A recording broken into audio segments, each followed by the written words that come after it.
I went looking for a man who corrected commas for a living. His name was Edmund Hale, and in the autumn of 1885, he worked as a proofreader in a printing house off Cliff Street in Lower Manhattan, the part of the city where Bible plates were set and cast in lead.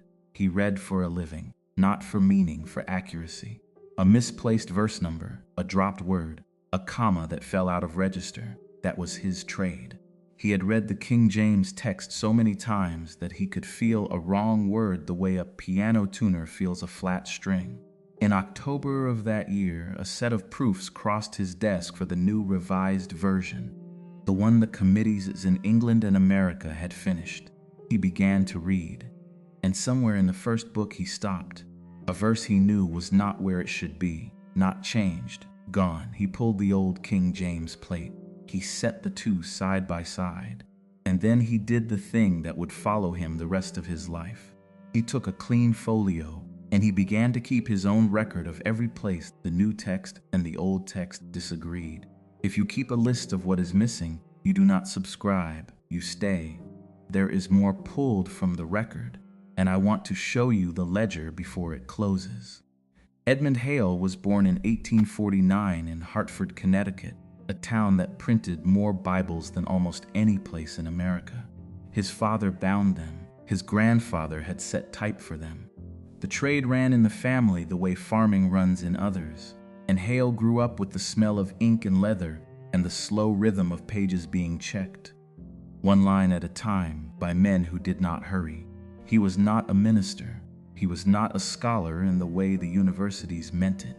He had no degree in Greek. What he had was something the committees did not value and could not replace. 30 years of reading the same text until it lived behind his eyes. He could recite the authorized version of 1611 by the column. He knew which verses sat at the foot of a page and which opened a chapter. He knew the King James the way a watchmaker knows the inside of a single movement he has cleaned 1,000 times. By 1885, he was the senior reader at his house. Younger men brought him the difficult proofs, the ones with foreign words or disputed spellings, because Hale never guessed. When he was unsure, he went to the source. He kept reference Bibles at his desk in 4 editions and a worn Greek lexicon his grandfather had owned. He marked his proofs in a fine red ink, and he never marked twice. He was, by every account that survives, a careful and unremarkable man. He attended a congregational church on Sundays and sat in the same pew. He did not drink. He did not gamble. He kept his ledgers in a locked drawer because a proofreader's marks were the firm's property, and he respected that the way other men respect a vow. The men he worked beside described him later as the one reader who could be handed a page in the dark and tell you the verse from the weight of the type. That was the kind of attention he brought to the proofs of 1885. Not suspicion, habit. This is why what he found matters. A man who invents things does not keep a quiet private folio for 16 years and tell almost no one. Hale was not a man who saw conspiracies. He was a man who could not stop seeing what was actually on the page in front of him, and the page had changed. The proofs that crossed his desk in 1885 were not an ordinary reprint. They were the American edition of the Revised Version, the first full overhaul of the English Bible in 270 years. Hale understood the scale of it before most of the public did, because the proofs came to his house early. He read the preface, the one that explained committee's method, and then he read the text. And the text did not match the preface. The preface spoke of small corrections, of clarity, of returning to better sources. What Hale found in the margins were brackets. Whole verses set apart, footnoted, or moved out of the body of the page into a note that said the oldest manuscripts did not contain them. He took it home. That was the catalyst, not a sermon, not an accusation. He took the proofs home, set them beside his grandfather's 1611, and read both aloud to himself in an empty room until past midnight. By the end, he had filled the first page of a new folio with verse references, each one marked the same way, present in the old, absent or bracketed in the new. He did not tell his employer. He did not write to a newspaper. He simply kept reading and kept the list the way he had kept every list of his working life, quietly, methodically, in a locked drawer. To understand what Hale was holding, you have to understand what the committees had done, because the record of it is open and well documented. In 1870, the Church of England authorized a revision of the King James Bible. The work was divided between a company of scholars in England and a parallel company in America. The New Testament of the English Revised Version appeared in 1881. The Old Testament followed in 1885. And in 1901, the American company, freed at last from its agreement to defer to the English, published its own edition, the American Standard Version. The men who did the work were not anonymous. The driving force on the Greek text was a pair of Cambridge scholars, Brookfoss Westcott and Fenton John Anthony Hort. For nearly 30 years, they had built a new edition of the Greek New Testament, and in 1881 they published it. Their method placed great weight on two very old manuscripts, the Codex Vaticanus, held in Rome, and the Codex Sinaiticus, found in a monastery at the foot of Sinai in the 1840s and 50s. These were older than the manuscripts the King James translators had used in 1611, and where the old manuscripts disagreed with the later ones, Westcott and Hort generally followed the old. That is the heart of it. The King James of 1611 rested on a Greek text assembled in the 1500s, the one printed by Erasmus and refined into what later scholars called the received text. The revisers of 1881 set much of that aside in favor of the older codices. And because the older codices were shorter in places, the New English Bible was shorter too. Now I have to be careful, and I want to be honest about where the careful line falls. I am not telling you the committees forged anything. The published record does not support that, and I will not pretend it does. What I can report, what the documented textual record shows, what the committees themselves printed in their own notes, is which passages they moved, bracketed, or footnoted, and on what grounds.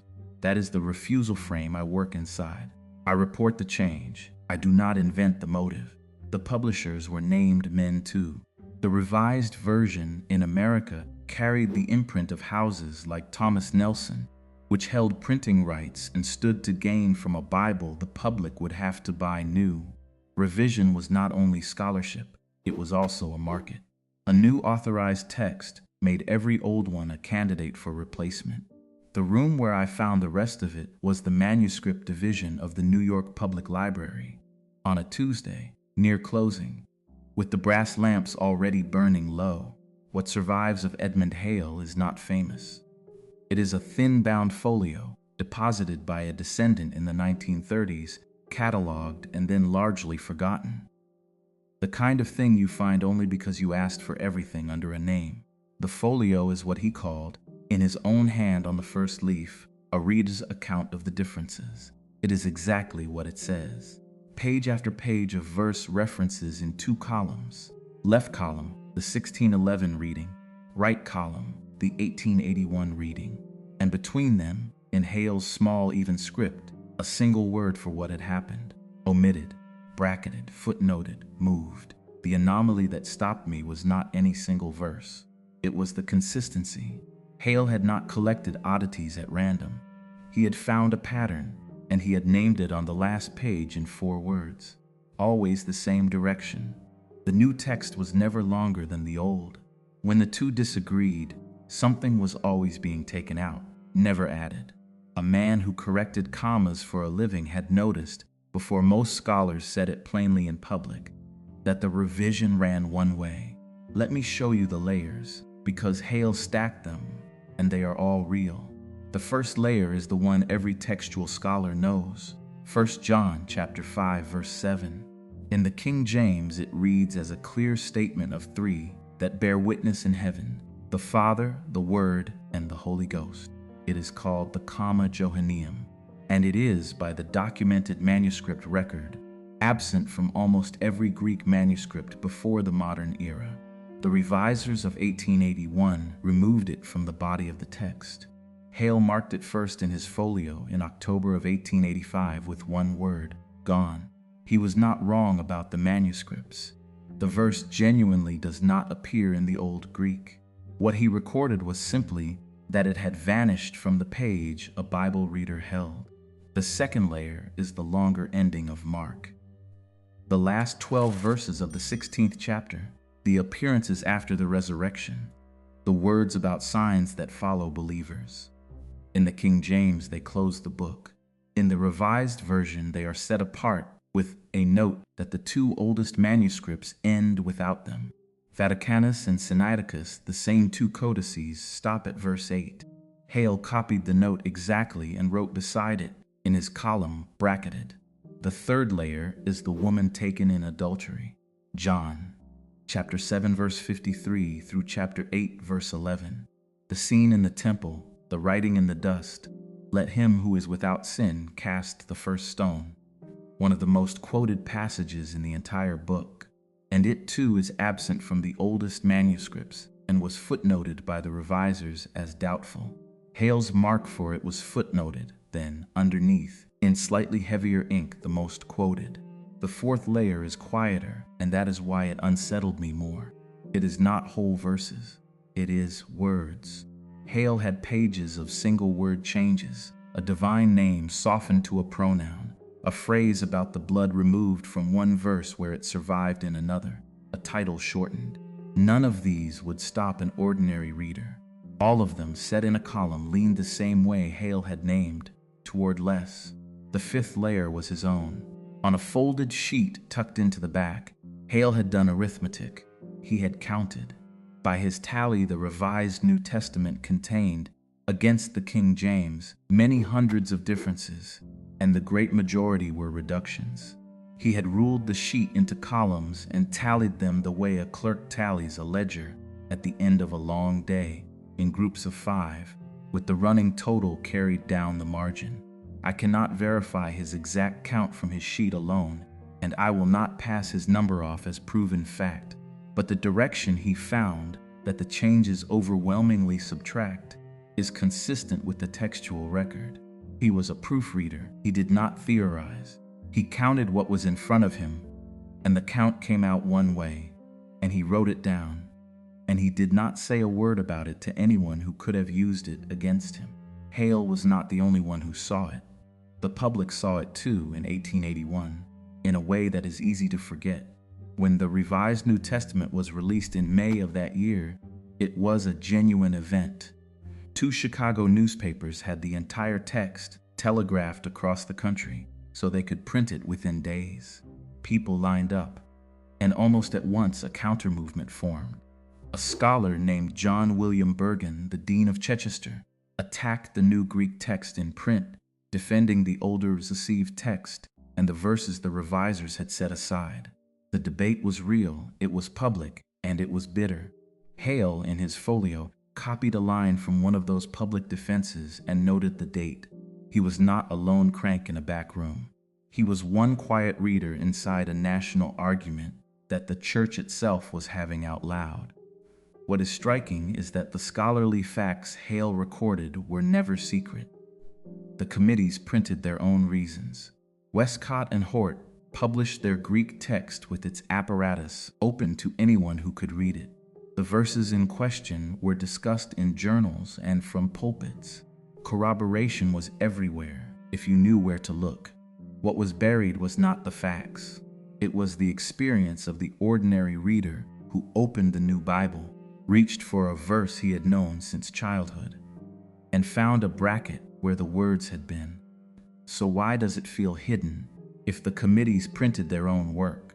Here is the refusal frame again, because this is exactly where I have to hold the line. I cannot tell you there was a plot to deceive the faithful. The documented record does not show me a conspiracy, and I will not manufacture one to make a tidier account. What the record does show is something quieter, and in its way, more durable. The reasons for the changes lived in scholarly apparatus, in footnotes, in Greek the average churchgoer could not read. The changes themselves lived in the Pew Bible. So the public got the result without the reasoning. They got the bracket without the argument behind it. And over the following decades, the older readings were, in a plain commercial sense, pulled from circulation. Each new authorized edition pushed the last toward the back shelf. The American Standard Version of 1901 became the scholar's Bible. Later revisions built on it. The received text editions, the ones that carried the full comma Johanneum and the long ending of Mark in the body, did not vanish, but they slid out of the mainstream presses. A verse does not have to be banned to disappear from a reader's reach. It only has to stop being printed in the version everyone is handed. That is the suppression as I can honestly describe it. Not erased, demoted. Moved from the line to the margin, and from the margin out of the everyday book. What does it mean then, if a man who corrected commas was right? It means the Bible most Americans read after 1901 was a deliberately edited document, edited by named men on stated principles with the full involvement of the publishers who would sell it. That is not a scandal. It is simply a fact that most readers never absorbed, because the editing was presented as restoration and received as continuity. It means the question is not whether verses were removed. They were. The committees said so themselves. The question is what you believe about the manuscripts behind the decision, whether the older codices preserve the original better, as Westcott and Hort argued, or whether the fuller later text does, as Bergen and his successors insisted. That argument is still alive. It is a real scholarly disagreement, not a settled one, and an honest account has to leave it open. What it does not leave open is the plain fact at the center of it. For 3 centuries, an English reader who opened the book found certain words in certain places. After the revision, those words were in the footnote, or the margin, or gone from the page. Whatever you conclude about which manuscripts are right, the reader's Bible was made shorter, and made shorter on purpose, by men who knew exactly what they were doing and wrote down their reasons in a language most of those readers could not read. And it means a man's quiet folio, kept in a locked drawer for 16 years and then forgotten in an archive for almost 100, turns out to be one of the most accurate plain language records of the change that exists. Not because Hale was a genius, because he refused to stop looking at the page. I want to defend Edmund Hale for a moment, because it would be easy to file him away as a crank. He was not. He never published. He never accused. He made no money from what he found and sought no following. He kept a list, the way an honest reader keeps a list, and the list has held up. Every verse he flagged is a verse the scholarly world also flags. He was right about the manuscripts and right about the direction. The only thing he claimed that I cannot prove is his exact count, and he himself wrote beside it that it was his own tally and might be off by some. A man that careful about the limits of his own evidence is not a man who invents. He is a man who can be trusted precisely because he tells you where his knowledge stops. I closed the folio at 10 that night and sat in the reading room while they dimmed the lamps. Edmund Hale died in 1909, 8 years after the American Standard Version he had been tracking finally went to print. He never saw his folio read by anyone but family. The version he had spent 16 years quietly checking became for a time the standard. The verses he marked as gone are, in most pew Bibles today, still in the footnotes, still bracketed, still moved out of the line he had known by heart. The committees did their work in the open. The publishers sold the result, and the ordinary reader, then and now, mostly never knew there had been a choice at all. That is the thing I keep returning to. Nothing here was secret. It was only quiet, and arranged so the quiet would hold. The archive was never destroyed. It was just buried. There is one more name in Hale's papers I have not told you about. A note near the back dated 1882 about a single room in Cleveland where a different kind of system was being built. A system for keeping records, controlling supply, and deciding what the public would be allowed to see. The man who built it, would soon be the richest in the country. Next time, I want to show you Rockefeller's system, the one that started in one room in 1882, and the clerk who wrote down how it worked before anyone was supposed to understand it.